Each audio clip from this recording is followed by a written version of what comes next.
Thousands of years ago, the ancient Greeks would look up to the same night sky that we do, and each night, without fail, that familiar set of stars would appear again exactly as they had the night before. The heavens were thought to be perfectly frozen in time, as a memorial for their myths and their gods. It wasn't until we saw the universe through much more powerful tools that we realized this was far from true. In 1663, Mira was discovered, a star which periodically fluctuates by over 6 times its average brightness, spurring a whole new branch of astronomy.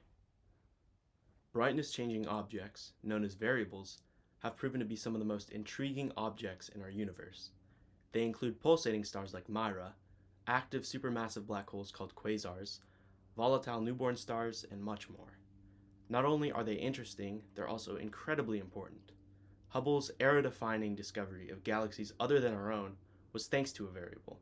They allow us to gauge characteristics of extremely distant objects, measure cosmic distances, and refine our astrophysical models. My name is Mateo Paz. I'm a senior in Pasadena, California, and my research is all about the discovery of variable objects. While variables traditionally have been observed in visible light that you and I can see, research in longer wavelength infrared light is limited. I seek to fill this gap, leveraging infrared observations to reveal previously obscured objects and study a whole new aspect of these phenomena. To do this, I used NASA's WISE space telescope, which collected over 190 terabytes of full-sky infrared data. Currently, it's the most powerful data set for infrared astronomy, but its contents have been mostly untouched for variables, which means I had to devise new methods and algorithms to process it all. The first step was to pre-process the data. When working with hundreds of terabytes, even simple steps take careful planning and time. With an uninformed approach, directly retrieving the data would take over 50 days. In order to efficiently segment and parallelize my processing and analysis of the dataset, I adopted an isolatitude partitioning of the sphere into 12,288 parts of equal area. During runtime, these partitions were also subdivided until each region contained approximately equal data.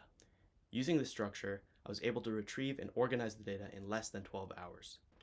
In addition, the data would need to be clustered before analysis, grouping together all time-stamped observations of an object based on their proximity. To do this, I tuned a parallel implementation of the dbScan clustering algorithm, which created groups of observations based on spatial density. In all, this step still took over 1,000 CPU hours of compute time and produced around 500 million suitable objects for analysis. After all that work, we can begin the analysis. To initially detect and broadly classify variability, I used a signal processing and machine learning model called VarNet. This is an AI architecture I developed specifically for this purpose last year, which was published in a leading peer-reviewed astronomy journal. In under a second, it leverages wavelet decomposition and a new Fourier transform-like function to very rapidly encode and analyze data over time. With this list of variable candidates, I needed to further characterize these objects and provide a more granular classification. This involved the use of data from other missions, which I collected via spatial crossmatches. With additional spectral and astrometric data, I constructed a full profile for each candidate variable. One of the most involved portions of my research was the period finding step. The frequency by which some variables fluctuate is a key piece of insight on the physics at play. Since we do not have continuous observations of our objects, finding a frequency amounts to a guess and check process for all possible periodicities. I acquired 3 best fit periods for each object using a compound periodogram approach that I developed, along with a second period refinement step.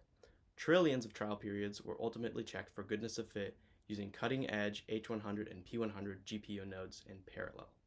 The final large step was to make an accurate taxonomic classification for each object.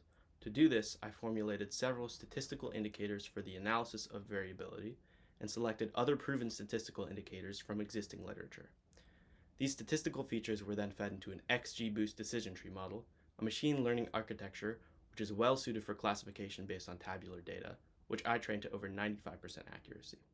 These steps are just a very general overview of what it took to make this catalog.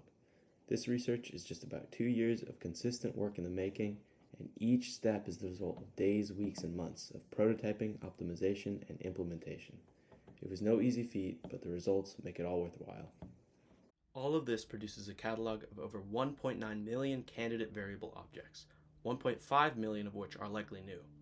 This catalog contains not only the locations of these variables, but a classification and uncertainty, along with photometric and calculated parameters, basically a full profile for each object. My aim for this version of the catalog was completeness. However, I also do provide a more limited subcatalog of roughly 800,000 objects, which focuses on reliability and purity. 70% of those are new discoveries. The best thing about this research is that it's not a proof of concept. It's a completed scientific product which can very directly aid or even spur new research. Prototypes of my catalog are already in use by other research groups at Caltech, being used to parameterize star systems in the search for a habitable Earth 2.0 exoplanet. The objects in this catalog also have incredible potential. They can and will be used to improve measurements on the expansion rate of the universe, contributing to the resolution of the current Hubble tension, a key mystery about cosmic expansion. They can also be used to study star and galaxy formation, even revealing ancient luminous galaxies, some of which challenge our current views on the Big Bang. I'm eager to see what scientists can do with this catalog, and more than happy to contribute to our exploration and understanding of the universe. Thank you.